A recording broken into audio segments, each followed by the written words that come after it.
Le développement durable, ça comprend 3 grands piliers qui sont le côté environnement, mais également le côté économique et le côté social.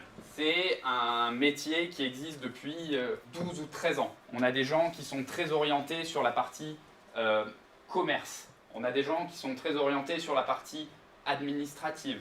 Et ça représente vraiment le travail du développement durable qui n'est pas une matière, mais qui est quelque chose qu'on peut retrouver partout. D'accord ?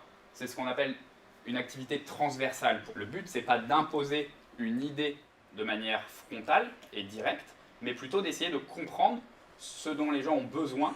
Les 17 objectifs de développement durable, vous les avez déjà abordés, ils ont toujours différentes approches. On peut être 3 personnes et interpréter chacun d'entre eux de 3 manières différentes. Donc n'hésitez pas à essayer de vous les approprier. Est-ce que les arbres, ça coûte cher à planter?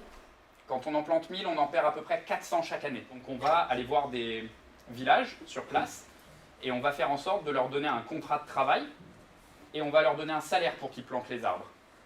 Donc finalement, pour planter un arbre, c'est pas que le coût de l'arbre. Est-ce qu'avant d'avoir fait ce métier, vous avez fait un métier?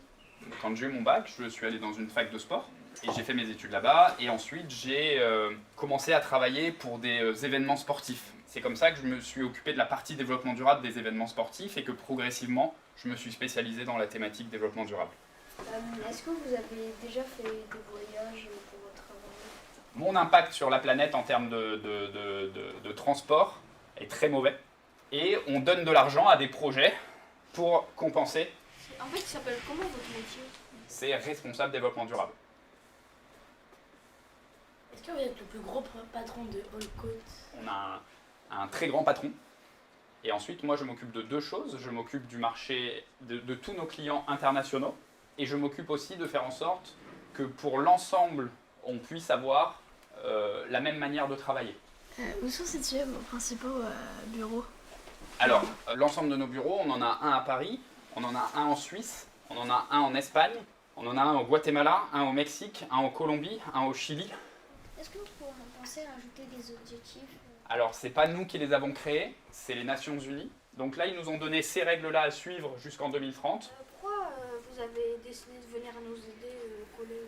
Je pense que de pouvoir transmettre aux gens et de leur expliquer comment ça marche, c'est le seul moyen que ça puisse fonctionner. Parce que ce que vous allez découvrir, ce que vous allez essayer de mettre en place pendant ce projet-là, c'est aussi quelque chose dont vous allez parler à la maison. Donc pour moi, l'important, c'est que les jeunes générations, elles puissent vraiment comprendre le sujet, se l'approprier et donner toutes leurs idées. C'est quoi le logo que vous aimez travailler le plus? Il ne faut pas que ça soit mon envie, il faut mieux que ça soit l'intérêt du lieu où on va. Quel a été l'objectif le plus difficile à réaliser? C'est le 13, c'est celui qui englobe un petit peu l'ensemble des 17 objectifs. Quand vous faites un projet, ça va à peu près combien d'objectifs? Minimum 3, maximum 6, 7. Et pour vous, quel est l'objectif le plus près d'être atteint jusqu'à là? Chaque pays décide de définir quelles sont ses priorités. Et globalement, C'est peut-être le 14 et le 15. Est-ce qu'il y a des chefs d'État qui vous aident à financer vos projets? Ils essaient parfois d'obliger certaines entreprises à faire des efforts, à payer pour pouvoir financer les projets et ce genre de choses. Mais les États aujourd'hui, ils ne financent pas directement des projets. Le blé qui est ici, il va comment ici?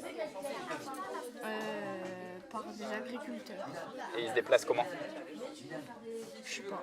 Donc, comment il se déplace? Avec quel véhicule? Ce véhicule, il marche avec quelle énergie? Tu vois, c'est d'essayer de trouver toutes ces alternatives qu'on pourrait avoir. Sur le toit, on peut faire Sur le toit. Ah, vous avez une bonne solution déjà pour répondre aux immeubles. Donc peut-être que ton champ, il est même plus là, il peut déjà être intégré dedans. Et donc plus de problème de transport.